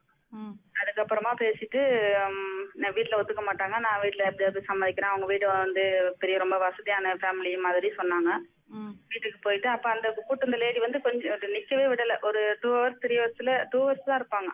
அதுக்குள்ள கிளப்பி சீக்கிரமா கூட்டிட்டு போயிட்டாங்க. போற நேரத்துல நான் கிஃப்ட் எதுவும் வாங்கிட்டு வரலன்னு சொல்லிட்டு அவங்களுக்கு முன்னாடியே தான் 5,000 கொடுத்தாங்க. அப்ப நாங்க யாரா வேணாம்னு சொல்லும்போது அப்புறம் கூட வந்த லேடி எல்லாம் இல்ல வாங்கிக்கோ, அவங்க கிஃப்டா தானே கொடுக்குறாங்கன்னு சொல்லிட்டோம். அப்ப கூட அந்த காசு நான் கூட எடுக்கல, நான் என் சிஸ்டரோட குழந்தைக்கு தான் நான் கையில கொடுத்த மாதிரி நான் அதை எடுக்க இல்லை. அப்புறம் எனக்கு ஒரு 1 வீக்குக்கு அப்புறமா அவங்க பேசிட்டு நான் எந்த ஊருன்னு கேட்கவும் மார்த்தாண்டன்னு சொன்னாங்க. மார்த்தாண்டத்துல எந்த இடம்னா ஊர் பேரு சொல்லல. அப்ப எனக்கு வந்து எங்க கசின் சிஸ்டர் வந்து அங்க கன்னியாகுமரியில மேரேஜ் பண்ணி ஸ்ரீலங்கால இருக்காங்க. அப்ப அவங்க கிட்ட நான் அத்தானுக்கு ஃபோன் பண்ணி கேட்டேன், அத்தா மார்த்தாண்டம் எங்க இருக்குன்னு. அவங்க சொன்னாங்க மார்த்தாண்டம் வந்து ஒரு ஊரு, அதுக்குள்ள நிறைய இடங்கள் இருக்கும், எந்த இடம்னு. அப்ப நான் அதே மாதிரி கேட்டேன், அத்தா நிறைய ஊர் சொன்னாங்க. அதே வச்சு நான் அவர்கிட்ட கேட்டதுக்கு இல்ல அந்த ஊர் பேர்லாம் சொல்லாம நான் மார்த்தாண்டத்துல இருக்கிறேன் அப்படின்னு. அப்ப அதுலயே எனக்கு கொஞ்சம் டவுட் வந்து யாரு சொல்லலைனாலும் பரவாயில்ல மேம், நான் வந்திருக்கேன் மத்த பொண்ணுங்களுக்காக தான் நான் வந்ததே. தெரியும் இதெல்லாம் டிவில பார்க்கும் போதெல்லாம் இந்த கேஸ் விஷயமெல்லாம் எங்க ஊர்ல நிறைய பேர் என்னை பார்த்து, ஆனா எனக்கு ஒரு கவலையும் இல்லை. நான் கஷ்டப்பட்ட இந்த ஒரு பையனோட நான் கஷ்டப்படுறது எனக்கு போதும், என் குடும்பம் அவமானப்பட்டது போதும். எங்க அம்மாலாம் அப்படி பார்த்தாங்க நல்லா, ஆனா அம்மாவையெல்லாம் அவளே இவளேன்னு மரியாதை இல்லாம பேசி அடிக்கையெல்லாம் போயிருக்காரு. நீ வாழ்ந்த வாழ்க்கையெல்லாம் தெரியாதா, வாயை மூடிட்டு போ, கெட்ட வார்த்தையில அம்மாவை பேசியிருக்கிறாங்க. நாங்க எங்க குடும்பம் அனிதா வந்து அவளும் கஷ்டப்பட்டாலும் என்னன்னு தெரியாதானா, அவ வந்து தவறுக்கு சப்போர்ட் பண்றவளா தான் தெரியுது. அவங்க எப்படி வாழ்ந்தாங்களோ வாழலையும் எனக்கு தெரியாது. ஆனா நான் வந்து என்னைய வந்து இந்த விஷயம் வந்து நிறைய பாதிச்சிருச்சு. நான் நஷ்டப்பட்டேன், வாழ்க்கையே எனக்கு இப்ப போச்சு. நாளைக்கு எனக்கு ஒரு குழந்தை இருக்கு, அந்த குழந்தை வளரும் போது கண்டிப்பா அது வந்து முட்டி தான் எந்திரிப்பான் அவன். எப்படி அந்த குழந்தைய வளர்க்க போறேன்னு எனக்கு தெரியல. இந்த சொசைட்டில சும்மாவே நல்லவங்களே பேசுற சொசைட்டி இது. என்னைய 4 பேசுவாங்க, என் குழந்தைய 4 பேசுவாங்க. ஆனா பரவாயில்ல, அதுக்கெல்லாம் ஏமா பயப்படுற? உனக்கு மனசாட்சி இருக்குல்ல. டோட்டலி நான் வந்து இனிமேல் யாரும் பாதிக்கப்படாது. இவன் யார்கிட்ட இனிமேல் காசும் ஏமாத்தி வாங்க கூடாது. இவரோட அப்பா அம்மா எல்லாம் எங்க இருக்காங்க? அப்பா அம்மாலாம் இணையம் புத்தந்துரைன்னு சொல்ற. அப்பா பேர் வந்து அல்போன்ஸ், அம்மா பேர் வந்து மரிய டெல்பினா. என்ன பண்றாங்க அவங்க? ஃபிஷர்மேன் ஃபேமிலி தான். இந்த இப்படி காசு கலெக்ஷன் பண்ணி நல்லா ஃபேமிலிக்கும் கொடுக்கறது, இவரும் செலவழிச்சிட்டு ஃபேமிலிக்கு கொடுக்கறது. தம்பி எல்லாரும் பயங்கர சப்போர்ட்டிவ். இப்போ புதுசா ஒரு போட் ஒன்று இறக்கிருக்காங்களாம், யெகோவா ஈரேன். ஒன்றும் இல்லாதவங்களுக்கு உழைக்கிறாங்க. இவர் வந்து என்ன பண்றது, இப்படி இல்லாத ஏழைகளை அடிச்சு வெளிநாடு போறேன்னு சொல்லி காசு வாங்கி அங்க கொடுத்துறது. அவங்க ஃபுல்லா சப்போர்ட். தம்பி தங்கச்சிங்க எல்லாரும் இவர் பண்ற தப்ப யாரும் தட்டி கேட்கறது இல்ல. இது நான் தட்டி கேட்டேன். என்னைய வந்து எல்லாரும் இந்த சார்லஸ் எல்லாம் போனை வாங்கிட்டு போடின்னு கேட்டான். என்னைய போடி வாடி. யாரு சார்லஸ்? அவரோட தம்பி, ஜஸ்டினோட தம்பி. யார் என்ன பண்றாரு அவரு? அவரும் ஃபிஷன் தான். யெகோவா ஈரேன் ஒரு போட் எடுத்திருக்காரு சொன்னேன்ல, இதுக்கு ஓனர் அவங்க தான். ஓ, இவங்க எல்லாரும் சப்போர்ட். ஹலோ ஹலோ, யாரு? ஜஸ்டினுக்கு உங்களுக்கு என்ன சம்பந்தமா? ஹலோ, எனக்கு அவருக்கு யாருண்டே எனக்கு அவரை தெரியாது. சங்கர் அடிச்சு சங்கத்தை கேளுங்க, எனக்கு யாருண்டே தெரியாதுங்க. நான் சொல்வதெல்லாம் உண்மையில இருந்து பேசுறேம்மா. சாரி லட்சுமியா மேடம் சாரிம்மா சார். என்னண்டா மேடம், அவங்க சொன்னாங்க என்ன மேடம்டா, ஒரு சங்கரண்டை ஸ்ரீலங்காக்காரர் சங்கரண்டை கூட்டிட்டு வந்தாங்க மேடம். சரி. அவர் சொன்னாரு, நாங்கள் புரோக்கர் வேலை பாக்குறாங்க. அப்ப என்கிட்ட சொன்னாங்க இப்படி ஸ்ரீலங்கா சங்கர் சொல்லிச்சு, அம்மா ஒரு ஜஸ்டின் ஒரு ஆள் இருக்குது, அவருக்கு ஒரு பொண்ணு பாக்கணும் என்னோட சொன்னாங்க. அப்ப சரி நான் சொன்னேன், நீங்க அவர் எனக்கு இந்தியத்துக்கு நாங்க பாக்குறது, நாங்க ஸ்ரீலங்காவுக்கு தான் பாக்குறது. அப்ப நான் சொன்னேன் சரி நீங்க பாக்கணும் அப்படின்னு சொல்லிட்டு வச்சுட்டேன். பிறகு அந்த சங்கர் என்றவர் என்ன செஞ்சு அந்த ஜஸ்டினை கூட்டிட்டு வந்து கோயம்பேடு வந்திருந்தா போல ஒரு லட்சில இருந்தாங்க. அப்ப எனக்கு முன்னாடி எனக்கு ஒரு லேடி இப்படி ஒரு பெண்டிகோஸ்கார அம்மாக்கு பொண்ணு, ஒரு பெண்டிகோஸ் மனுஷனுக்கு ஒரு ஆள் ஆம்பளைக்கு பொம்பளை கேட்கிறாங்க அப்படி இருக்குன்னா அவங்க சொன்னாங்க எந்த ஃப்ரெண்ட் ஒரு ஆள் இருக்கிறான்னு சொல்லி சொன்னா எங்கட ஒரு இலங்கைக்கார பிள்ளை. அப்ப சரின்னு சொல்லி நான் அந்த பிள்ளைய கூட்டிட்டு வந்து கோயம்பேடு வந்து அந்த லொஜ்ஜி ஒன்றுல இருந்தாங்க அவங்க. நாங்க போன் அடிக்க கீழே வந்துட்டாங்க 2 பேரும். அது சங்கரும் அந்த ஜஸ்டினும் கீழே இறங்கி வந்தாங்க. வந்தா அவங்க வந்து சொன்னாங்க இப்படிதான் பிரச்சனை போனோம். அப்ப நான் சொன்னேன் சரி ஒரு பொண்ணு இருக்கு வாங்க பாப்போம். நாங்க போனா பிறகு நாங்க போய் பார்த்துட்டு சொன்னேன் சரி நாங்க அம்மாட்ட கேட்டு முடிவு எடுக்கிறோம். அம்மா ராமநாட்டுல இருக்கிறாங்க. அந்த பொண்ணு பேர் என்ன? அந்த பொண்ணுங்க அந்த பொண்ணுக்கு என்ன அந்த பொண்ணு ஒரு வேலைக்கார பொண்ணுமா. எனக்கு என்ன ஒரு பேரு அவங்களோட பேர் எனக்கு தெரியும். அப்பதான் நாங்க புதுசா அன்னைதான் பார்க்க போனோம். ஆமா, ஒரு விஷயம், தயவு செஞ்சு இப்படி பொண்ணு கேட்டு யாராவது வந்தா அவங்க குடும்பம் எப்படியாப்பட்ட குடும்பம், அந்த பையன் எப்படியாப்பட்ட பையன் எல்லாம் தெரிஞ்சுக்கிட்டு பொண்ணும் யாரு, பொண்ணோட பேர் என்னன்னு முதல்ல தெரிஞ்சுக்கணும். ஆ, ஆ, ஆ. பேர் என்ன, அந்த குடும்பம் எப்படி எல்லாம் பார்த்து பண்ணுங்க. ஒரு 1000 ரூபாய் 2000 ரூபாய்க்காக ஒருத்தரோட வாழ்க்கையை கெடுத்துடாதீங்க. ம், ம். நாங்க பிறகு உடனே அவரை விசாரிச்ச இடத்துல மேடம் சொன்னாங்க, ஐயோ அவன் 2-3 கல்யாணம் பண்ணினவன், அவனுக்கு பொம்பளை பார்க்காதீங்கன்னு சொன்ன. உடனே நாங்க எல்லா இடமா அறிவிச்சு சொல்லிட்டோம், இவன் சரியானா 2-3 கல்யாணம் பண்ணிருக்கானா, இவன் பொம்பளை ரவுடியா இருக்கிறானா, பொம்பளை ஏமாத்துறான், தயவு செய்து இவன் பொம்பளை பார்க்க வேண்டாம், எங்களுக்கு எல்லாருக்குமே அறிவிச்சிட்டோம் நாங்க. அதோட எனக்கு ஒருக்கு அவன் போன் பண்ணான், நாங்க டேய் நீ ஒரு பொம்பளை பொறுக்கியடா, எத்தனை பொம்பளை கல்யாணம் கட்டின நீ ஏற்கனவே அக்கா தங்கச்சி எல்லாரையும் கல்யாணம் பண்ணி குழந்தை மாசமா இருக்கிற அவன் பொண்டாடி தாம்பரத்துல இப்படி என்னெல்லாம் சனம் சொல்லுதடா, நீ என்னடா பொய் சொல்றா எங்கிட்ட, நாங்க உங்க இந்தியத்துக்கு நாங்க பார்க்க மாட்டோங்க, நாங்க ஸ்ரீலங்காக்கு மட்டும் தான் பாக்குறது, நீ ஒரு புறாடன்னு சொல்ல. எனக்கு அவன் சொல்றான், உன்னை நான் பொலிசுல கொடுப்பேன், நான் ஒரு இளந்தாரி புள்ள, என்ன நீ அவமானப்படுத்துறா, என்ன நான் நீ பொலிசுல எங்கேயாவது கொடு, நானு சொல்லுவேன், நீ 2-3 கல்யாணம் பண்ணு சொல்லி எனக்கு இங்க புரோக்கர் மாதிரி சொல்லிட்டாங்க, ஆனா உனக்கு நான் பொம்பளை பார்க்க நான் ஆள் கிடையாது, மரியாதையா நீ போற இடத்த போன்ற அப்படின்னு நான் சொல்லிட்டேன். அதோடமா இன்னைக்கு 1 வருஷமாவது அவன் எனக்கு போன் பண்ணதும் இல்லையா, நான் அவனை பார்த்ததும் கிடையாது, எனக்கு அவன் போன் பண்ணதும் கிடையாது. அன்னையோடய நான் விட்டுட்டேன். இவன் புராடன்னு தெரிஞ்சு எனக்கு 2-3 புரோக்கர் பார்த்து சொன்னாங்க, இவன் சரியான புராடமா, இவன் 2-3 கல்யாணம் பண்ணிருக்கானம்மா, ஏற்கனவே ஒரு பொம்பளை புள்ள மாசமா இருக்கிறா அப்படி என்று சொல்லிட்டாங்க. அதோடு அப்படியே நான் அவருக்கு போன் எடுக்கிறேன் இல்ல, அவருக்கு நான் அவரை சந்திச்சதும் இல்ல, அவருக்கு நான் பொண்ணு பார்த்ததும் இல்ல. எனக்கு 2 பொம்பளை பிள்ளை இருக்காம நான் அந்த வேலை செய்யவே மாட்டேன். சரிம்மா, நன்றிம்மா. Okay, thank you ma'am, thank you. Rekha, இதுல இருந்து நீங்க மீண்டு வரணும், அதான் ரொம்ப முக்கியம். இல்லை மேம், நான் இப்போ ஓப்பனாக வெளியே வந்திருக்கேன். ஆனால் இப்போ வந்து எனக்கு அவர் வேணான்னு சொல்லி தான் நான் சொல்கிறேன். ஏன்னா ஃபர்ஸ்ட் ஒய்ஃப் இருக்கு, 2 குழந்தைங்க இருக்காங்க, எனக்கு ஒரு குழந்தை, நான் அவங்களுக்கு 2 குழந்தை. ஐ வாண்டட் சப்போர்ட் வேறு, நான் அவளுக்கு சப்போர்ட். அதாவது நான் என்னை கல்யாணம் பண்ணியிருக்காரு புருஷன் தான், ஆக்சுவலி எனக்கு புருஷன் தான் அவர். ஆனால் வந்து எனக்கு அவர் வேணாம், நீ ஃபர்ஸ்ட் ஒய்ஃப்ட்ட போ அப்படின்னா. அதுக்காக தான் நான் வெளியே கேஸ் ஃபைல் பண்ணி அவர் மேலே ஃபைல் பண்ணி நான் ஓப்பனாக வெளியே வந்திருக்கேன். ஆனால் அந்த ஃபர்ஸ்ட் ஒய்ஃப் எப்படி பேசுகிறாங்கன்னு சொல்கிறது எனக்கு ரொம்ப உண்மையிலே மனசுக்கு ரொம்ப சங்கடமாக இருக்கு. ஒருவேளை இவ்வளோ தவறு பண்ணுறதுக்கு இவங்க தான் பேக்ரவுண்டாக இருப்பாங்களா, இவங்க தான் பிஹைண்ட்ல இவங்க தான் செயல்படுறாங்களான்னு சொல்றது எனக்கு கேள்விக்குறியா இருக்கு. என்ன லாபம் இவ்வளவு பொண்ணுங்களை கல்யாணம் பண்ணி, என்ன லாபம் இவருக்கு? He wanted to enjoy. அவங்களுக்கு அது அவங்க ரொம்ப இன்ட்ரெஸ்டட் இந்த ஏரியாவில். அவங்க சாப்பிடலைன்னா கூட பரவாயில்லை, பட் அதான் அந்த பிக்சர்ஸ் எடுக்கிறது எனக்கு டவுட்டாக இருக்குது மேம். எனக்கு தெரிஞ்சே இவ்வளோ மேட்ரு இருக்குது, இன்னும் தெரியாமல் எத்தனை இருக்குதோ அது எனக்கு தெரியல. எத்தனை வருஷமாக அவர் வெளியே சென்னைன்னு சொல்லி எவ்வளோ ஏகப்பட்ட இடத்துக்கு சுற்றி இருக்கிறாரு, இன்னும் என்னென்ன இடத்துல என்னென்ன ஒளிஞ்சிருக்குதோ என்னென்னு எனக்கு ஒன்றுமே புரியல. Totally fraud ma'am.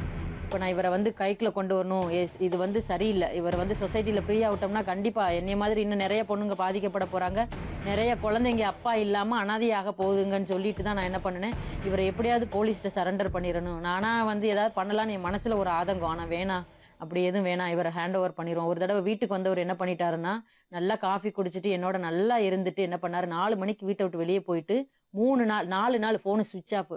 எனக்கு ஒரே பதட்டம், எங்கே போனாரோ ஏது போனாரோ ஒன்றுமே சொல்லலையே அப்படின்னு சொல்லி பார்த்துட்டே இருந்தா, 4வது நாள் மெசேஜ் அனுப்புறாரு. 4வது நாள் நைட்டு, உங்கள் அம்மா வந்து எனக்கு டீ கொடுத்தாங்க, முகம்லாம் பொக்கலம் ஆயிடுச்சு, நீ வந்து என்னை ஆள் வச்சு கடற்கரையில் வந்து அடிச்சு போட்டுட்ட, நைட்டு ஃபுல்லாக அங்கேயே கிடந்தேன். பேச்சு வாயை திறந்தாவே வர்றது ஃபுல்லாக பொய் தான் மேம்.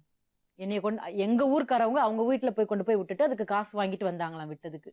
இவர் சொல்கிறாரு, கதை கேட்டுறாரு, நானே ஆள் வச்சு அடிச்சிட்டேன். அப்புறம் கேட்டால் இவர் கடன் வாங்கியிருக்கிற ஸ்டுடியோக்காரன் ஆள் வச்சு அடிச்சானா. இப்படி மாறி மாறி fraud சொல்கிறாருமே.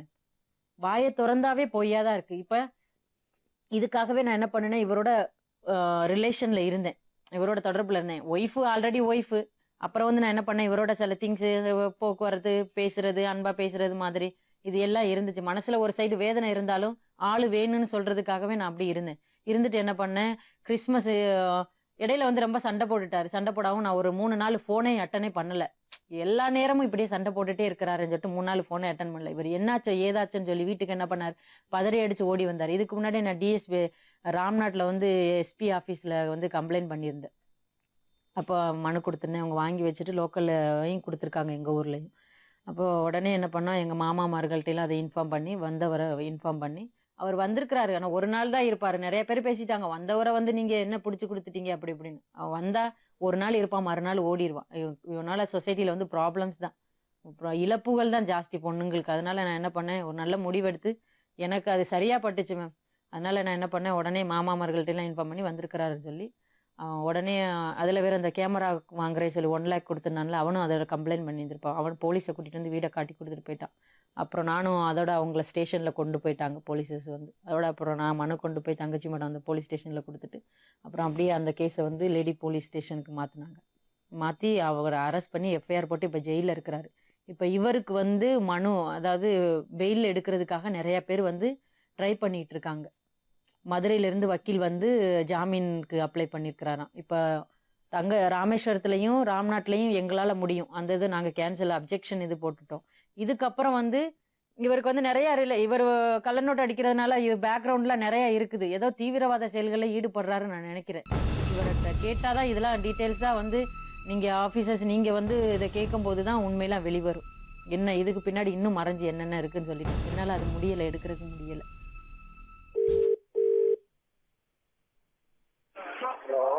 Hello mister நஹீமியா, G Tamil சொல்வதெல்லாம் உண்மையில இருந்து பேசுறேன்.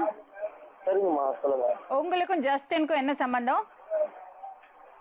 இல்லைங்கம்மா, அப்படி ஒரு சம்பந்தம் இல்லை. அது வந்து என்ன எப்படின்னு சொன்னா, நாகர்கோவில்ல வந்து என்னோட ஒரு ஃப்ரெண்டோடைய சிடி ஆல்பம் வெளியிட்டிருந்தோம். அந்த ஆல்பத்துல வந்து நான் பாடுவேன். அப்ப அந்த ஆல்பத்தினுடைய வெளியீடுக்காக வந்து என்னைய கூப்பிட்டுருந்தாங்க. அப்ப இவர் அங்க வந்திருந்தாரு.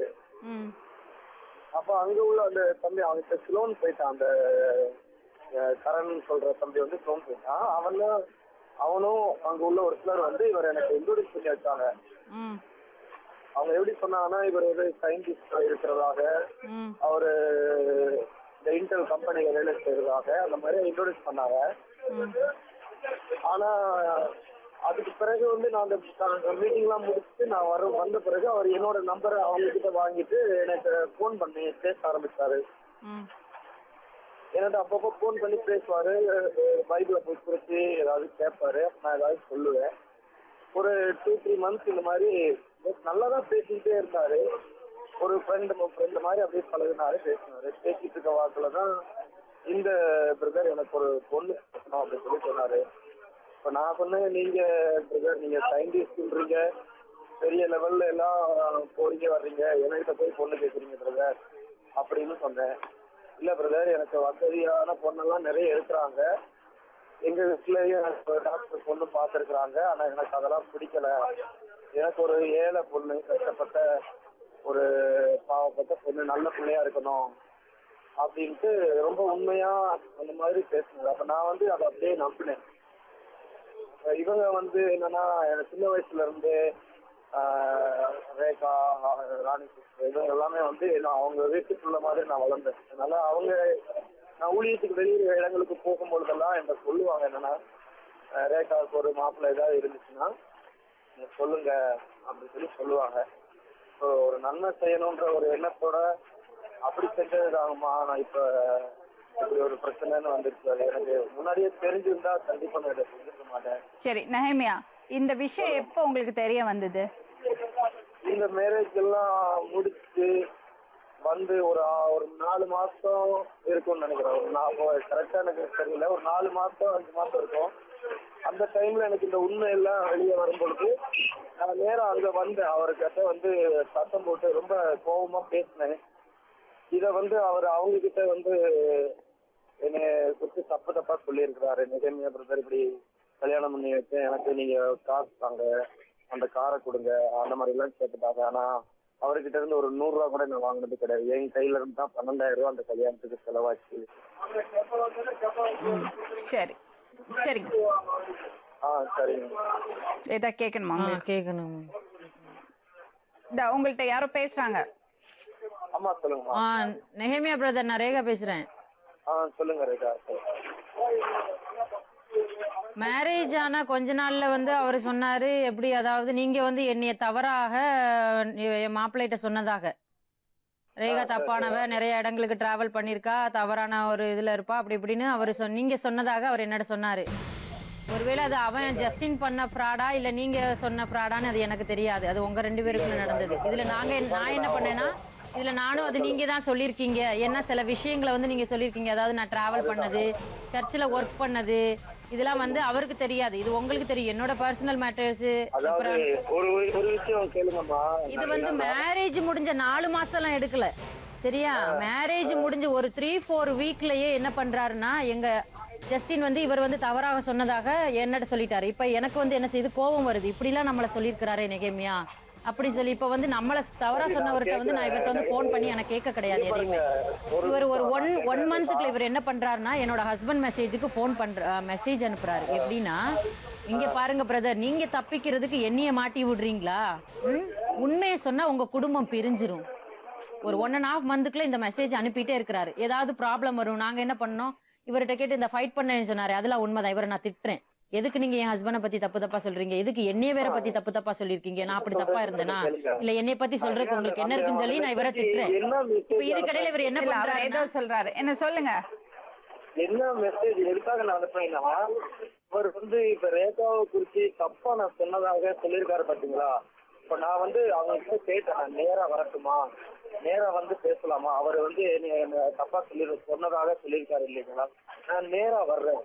நான் நேரா வந்து அவரையும் வச்சே கேளுங்க நீங்க அப்படின்னா, அவங்க அம்மா சொன்னாங்க, நேராவெல்லாம் ஒன்றும் வர வேண்டாம், எங்களுக்கு தெரியும் எல்லாம், நேரா வர வேண்டாம் அப்படின்னு. இதைதான் சொன்னேன். அப்ப நான் நேரா வந்தேன்னா நான் அப்படி சொல்லியிருப்பேனா இல்லையாங்கிறது அவர் நேரா என்கிட்ட சொல்லுவார்ல. இவர் தப்பா சொல்லியிருக்கிறாருன்னு சொல்லி அவர் எங்களுக்கு சொன்னாரா? நாங்க அதோட உங்களுக்கு எனக்கு எந்த இதுவும் வேணாம், நீங்க வர வேணாம், எங்க வீட்டுக்கு வர வேணாம். ஏன்னா அதுக்கப்புறம் எந்த கான்டாக்டும் இவர் கிடையாது. இவர் என்ன பண்றாருன்னா, கீப்பான் இவர் வந்து மெசேஜ் அனுப்பிட்டே இருக்கிறாரு. நீ எனக்கும் அவங்க அந்த குடும்பத்துக்கும் பிரச்சனையை உண்டாக்குறியா? நான் உண்மை சொன்னா உன் குடும்பம் பிரிஞ்சிரும், நான் உண்மையை சொன்னா உன் குடும்பம் பிரிஞ்சிரும் சொல்லி ஏதோ ஒரு சீக்கிரட்டை உள்ள வச்சு இவர் மெசேஜ் அனுப்பிட்டே இருக்கிறாரு. அப்ப நாங்க கேட்கிறோம், நாங்களே குழம்புறோம், இவர் என்னமோ வச்சு அனுப்புறாரு, ஏதோ இருக்குதான நம்மள்ட்ட ஓப்பனா சொல்ல மாட்டேங்கிறாருன்னு சொல்லி நான் வந்து சொல்றேன். இதை என் ஹஸ்பண்ட கேட்டா என் ஹஸ்பண்ட் சொல்ல மாட்டேங்கிறாரு. இவருக்கு வந்து மேரேஜுக்கு அப்புறம் குமார்ன்னு சொல்றவரும் மார்க்னு சொல்றவரும் சொல்லியிருக்கிறாரு, நீ இப்படி மேரேஜ் பண்ணி வச்சியே ரேகாவுக்கும் ஜஸ்டினை பத்தி உனக்கு தெரியுமா? அவருக்கு ஏற்கனவே மேரேஜ் ஆகி 2 குழந்தைங்க இருக்குன்னு அந்த இன்ஃபர்மேஷன் இவருக்கு ஏற்கனவே வந்துருச்சு.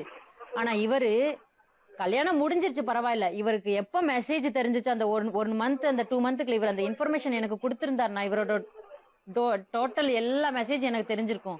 அட்லீஸ்ட் இப்ப பிறந்திருக்கிற இந்த குழந்தை கஷ்டப்பட வேண்டியதா இருந்திருக்காது. ஹலோ, லலிதா பேசுறீங்களா? ஆமா, சொல்வதெல்லாம் உண்மை ஜீ தமிழ்ல இருந்து பேசுறோமா? சொல்லுங்க. இப்போ உங்க அண்ணன் கள்ள நோட்டு வியாபாரம் பண்ணிட்டு இருந்தாருன்னு உங்களுக்கு தெரியுமா? கள்ள நோட்டு வியாபாரம் இல்லையே, அப்படிலாம் எதுவுமே இல்லையே. பேசுமா. நீ கேட்டா கல்யாணம் பண்ணீங்கன்னு இங்க இருங்க. நான் உங்களை கேக்குறதுக்கு உங்க தம்பி உண்மையானவனா இருந்தா நான் உங்களை கேட்டிருந்திருப்பேன். இல்ல நீங்க தான் நல்ல குடும்பமா? சரி, இந்த விஷயம் எல்லாம் தெரிஞ்சிச்சுல, நீங்க நல்லவங்களா இருந்தா உங்க தம்பியை கண்டிச்சீங்களா? எத்தனை தடவை போன் பண்ணி பாஸ்டர் கரெக்ஷன் பண்ணுங்க, அவர் இப்படி எல்லாம் இருக்கிறாரு, கடன் எல்லாம் வாங்கிட்டு இருக்காரு. அன்னைக்கு நீ என்ன சொன்ன? வாழ்ந்தா வாழு, வாழலைன்னா போய்கிட்டே இரு. உன் தம்பி ஏமாத்தி இப்படி கல்யாணம் பண்ணுவான். சரி, நான் தான் வந்து சொன்னேன்ல, மேரேஜ் ஆயிருச்சு, எல்லாம் பேசியாச்சுல, தவறு செய்யறான்னு சொன்னா கண்டிக்க வேண்டியதான ஒரு வார்த்தை. என்னமோ குப்பையில கடந்த மாதிரி உதறி பேசிட்டு போன கட் பண்ணிட்டு போயிட்டே இருக்கீங்க. நீங்க மட்டும் இதுல உயரத்துல வாழ்றீங்க, நாங்க மட்டும் இதுல இருக்குமோ? நீ மட்டும் பேசுறத எனக்கு எதுக்கு போன லைன் கொடுத்த? நீ பேசு. நான் பேசுறது நீ கேட்கணும்ல, அதான் பேசுனேன். ஓகேமான மயிர் பேசாத. நீ எல்லாத்தையும் செஞ்சு முடிச்சு நீ கல்யாணம் பண்றதுன்னா என்னன்னு தெரியுமா உனக்கு? ஃபர்ஸ்ட் உன் குடும்பத்துக்கு என்னன்னு தெரியுமா? ஏன் உன் குடும்பத்துக்கு தெரிஞ்சிருக்கோ, வந்து எப்படி வளர்க்கணும் தெரிஞ்சிருக்கோ. கார் வண்டி எல்லாம் கொண்டு வந்தானா குடும்பம் வந்து கல்யாணம் பண்ணி வச்சு. ஆமா, தம்பி வரும்போது காரோட தானே வந்தான். அப்புறமா வந்து இந்த மாதிரி ஆயிடுச்சு அப்படின்னு சொன்னா நீங்க போன் பண்ணி இந்த மாதிரி எல்லாம் போய் பண்ணுவீங்களா? காரே ஏமாத்தி வாங்கின காரு தான். அப்போத்துல இருந்தே நல்ல குடும்பமா இருந்தா என்ன பண்ணிருக்கணும்? இப்படி ஒருத்த வந்துக்கிறான், ஆமா நல்லவனா இருந்தா நான் என்ன பண்ணிருப்பேன்? இப்படி நீ விசாரிச்சு கல்யாணம் பண்ணி இருக்கணும். நல்லவனா இருந்திருந்தா நான் இந்த அளவுக்கு வரணும்னு அவசியமே கிடையாது லலிதா. சரியா? நீங்க உங்க குடும்பமும் உன் தம்பி உங்க அண்ணனும் நல்லவனா இருந்திருந்தா நான் இந்த லெவலுக்கு வரணும்னு அவசியமே கிடையாது. எங்க நான் என் வாழ்க்கையை பார்த்துட்டு போயிட்டே இருந்திருப்பேன். எங்க குடும்பத்தை நல்லவங்க நீ யாரு? நான் யாரு தெரியாதா? யாருன்னு உங்க குடும்பம் என்ன ஓகேமான குடும்பமா இருந்தா எதுக்கு பணத்துக்கு ஆசைப்பட்டு? ஆமா ஆமா, பணம் பெரிய பணம்ல. உங்க அண்ணன் வரும்போது பணத்தை தானே கொண்டு வந்தாரு. பணத்துக்கு தான் ஆசைப்பட்டான். அப்படியே என்னைய வாழ வச்சுட்டு இவங்க அண்ணன் கொண்டது பணமா கொண்டது என் தலைவலிய கொட்டுனாரு. நான் பணத்துக்கு ஆசைப்பட்டுட்டேன். பெத்த புள்ள மேம் டேனியல் ஹட்சன் இன்னும் ஒரு ட்ரெஸ் எடுத்து கொடுக்கல அந்த பையனுக்கு. என் வயிறு எரியுது. ட்ரெஸ் எடுத்துடலங்கன்னு சொல்றேன். நான் அப்பண்டி அடுத்தவனாடி நான் ட்ரெஸ் எடுத்து கொடுக்கன்னு கேட்டவ இவன் அண்ணன் பணமா கொண்டு வந்து என் தலையில கொட்டுனானா. என் குடும்பத்திட்ட வெளிநாடு போறேன்னு 1 லட்சம் கடன் வாங்கி வச்சு வட்டி கட்டிக்கிட்டு இருக்கேன். இவன் அண்ணன் பணத்தை கொண்டு வந்து கொட்டினானா. 1.5 லட்சம் ரூபாய் அங்க கடன் வாங்கி வச்சிட்டு போயிருக்கான். இவன் அண்ணன் பணத்தை கொண்டு வந்து கொட்டினானா. பணத்துக்கு யார் ஆசைப்பட்டா? 7 மாசம் உன் அண்ணன் என் வீட்டுல உட்கார்ந்து சாப்பிட்டு இருக்கான். என் அண்ணன் உழைச்சு சோறு போட்டான். உன் அண்ணன் ஒண்ணு பணத்தை கொண்டு வரல. பிச்சைக்காரன்னு கேவலமா தான் இப்பவும் அவன் இருந்து வாழ்ந்துகிட்டு இருக்கான். இவங்க அண்ணன் பணத்தை கொண்டு வந்தானா. பணம். இந்த பொண்ணு ஒரு சீரியஸான குற்றச்சாட்டு வைக்கிறா. இந்த பொண்ணை கல்யாணம் பண்ண ஜஸ்டின் வந்து பல பெண்களை ஏமாத்தினதாகவும், அது மட்டும் இல்லாமல் கள்ள நோட்டில் டீல் பண்ணிட்டு இருக்கிறதாகவும், கேரளாவில் ஏதோ ஒரு பொண்ணை தப்பாக படம் பிடிச்சு அதை வந்து நெட்டில் அப்லோட் பண்ணி அதுக்காக ஒரு கேஸில் மாட்டியிருக்கிறதாகவும் பல விஷயங்கள் சொல்கிறாங்க. இது காவல்துறை தீர விசாரித்து சரியான நடவடிக்கை எடுக்கணும். இனிமேல் இந்த மாதிரி பெண்கள் மாட்டிக்கக்கூடாது. அது மட்டும் இல்லாமல் இந்த பொண்ணை எவ்வளோ நல்லா படிச்சிருக்கா, எவ்வளோ ஸ்மார்ட்டாக இருக்கா. அப்படி இருந்தும் இப்படி ஒரு சதியில் மாட்டிக்கிட்டு இருக்கா. எப்படி உட்காந்துருக்கா பார்த்தீங்களா? எல்லாத்தையும் இழந்து அவளுக்கு என்ன பண்ணதுன்னு தெரியல. இது ஒரு விழிப்புணர்ச்சி. இந்த மாதிரி பண்ணாதீங்க. மாப்பிள்ளை வந்ததுன்னா, பொண்ணு கேட்டு வந்தாங்கன்னா, அதே மாதிரி பொண்ணு மாப்பிள்ளையை கேட்டு வந்தாலும் சரி, குடும்பத்தை பற்றி தீர விசாரித்து அந்த பையனோட ஹிஸ்ட்ரி எல்லாம் தெரிஞ்சதுக்கு அப்புறம், இல்லைன்னா அந்த பொண்ணோட ஹிஸ்ட்ரி எல்லாம் தெரிஞ்சதுக்கு அப்புறம் தான் கல்யாணம் பண்ணோம். இல்லை எங்கள் பெற்றவங்களுக்கு இதில் இஷ்டம் இல்லை, நான் ஒரு ஏழைப்பட்ட பெண்ணுக்கு வாழ்வுக்கா கொடுக்க போகிறேன், அதனால நான் பேரண்ட்ஸ்கிட்ட சொல்லன்னு சொல்லும்போது என்ன ஆகுறதுன்னா, சின்னதாக ஒரு ஒரு ஒரு நப்பாசை வருது. அது என்னன்னா, சரி ஒருவேளை பெற்றவங்களுக்கு தெரிஞ்சா இந்த கல்யாணத்தை நிறுத்திடுவாங்களோன்னு பயப்பட்டு நல்ல வரன் வந்திருக்கே பண்ணிடலாங்கிறதுக்காக அதுக்கு ஒத்து போயிடுறாங்க. அதனால தான் அந்த பையனோடு ஜஸ்டினோடு தங்கச்சி லலிதா அந்த கேள்வியை கேட்டா. இவங்க ஜாக்கிரதையா இருந்திருந்தாங்கன்னா அந்த பொண்ணு இப்ப அந்த கேள்வி கேட்க முடியாது. ஆனா அவங்க சேர்ந்து ஒரு பெரிய தவறு என்னன்னா, இவ்வளோ தப்பு செஞ்சிருக்காருன்னு தெரிஞ்சும் இந்த பொண்ணை திட்டுறாங்களே தவிர அந்த அவங்க அண்ணனை பத்தி தவறா பேசுறதே இல்லை, சப்போர்ட் பண்றாங்க. அது தப்பான விஷயம். தயவு செஞ்சு ஜாகிரதையா இருக்கணும். இந்த மாதிரி போய் மாட்டிக்க கூடாது. மாட்டிக்கிட்டு அப்புறம் அவஸ்தப்பட்டு இப்படி வந்து உட்காந்து என்ன பிரயோஜனம்? கையில குழந்தை இருக்கு, என்ன பண்ணுவாங்க அவங்க? இது ஒரு விழிப்புணர்வு நிகழ்ச்சி. தயவு செஞ்சு ஜாகிரதையா இருங்க. ரேகா, நீங்க ஒரு முடிவு எடுக்கணும். இதை வந்து கண்டினியூ பண்ணிட்டு போகாம சட்டப்படி என்ன நடவடிக்கை எடுக்கணுமோ எடுத்து அதுக்கப்புறம் நீங்க இன்னொரு வாழ்க்கையை பத்தி யோசிக்கணும். இப்படி இடிஞ்சு போய் உட்கார்றதுல எந்த பிரயோஜனமும் கிடையாது. நீங்க எந்த தப்பும் பண்ணல. ஒரே ஒரு தவிர அது என்னதுன்னா, அவங்க அப்பா அம்மாவுக்கு இஷ்டம் இல்லை, ஃபேமிலிக்கு இஷ்டம் இல்லைன்னு சொல்லும்போது நீங்க அதை ஒத்துக்கிட்டு இருக்கவே கூடாது. அது நீங்க பண்ண தவறு. எதுக்கு சொல்றாங்க, திருமணம் பண்ணும்போது ஒரு கிராமத்துல போய் விசாரிப்பாங்க, ஊர்ல போய் விசாரிப்பாங்க. 2 குடும்பங்களும் ஒன்னா சேர்ந்து பேசி கலந்து பேசி தான் ஒரு திருமணம் டிசைட் ஆகும். அந்த காலத்துல இருந்து அதுதான் பழக்கம். இது என்ன புதிய பழக்கம்? இது எங்க சர்ச்சில் கூட நாங்க விசாரிக்க சொல்லியிருந்தோம் மேம். அட்ரஸ் எல்லாம் கொடுத்து விசாரிக்க சொல்லியிருந்தோம். இவ்வளவு ஸ்மார்ட்டா இருக்கமா நீ? இவ்வளவு விஷயங்களை கண்டுபிடிச்சிருக்க. அவங்க கொண்டு வந்து எதுவுமே தரல. இல்ல எங்கேயோ ஒரு இடத்துல ஒரு சின்ன ஆசை வந்துடுறது, நல்ல வரனா இருக்கே மிஸ் பண்ணிடக்கூடாதுன்னு. அது தேவையில்லை. அப்படி பண்ணி ஒருவேளை மிஸ் ஆனாலும் பரவாயில்ல, தப்பா ஆயிடக்கூடாது. நாளை மறுபடியும் இன்னொரு உண்மை சம்பவத்துடன் உங்களை சந்திக்கும் வரை நன்றி.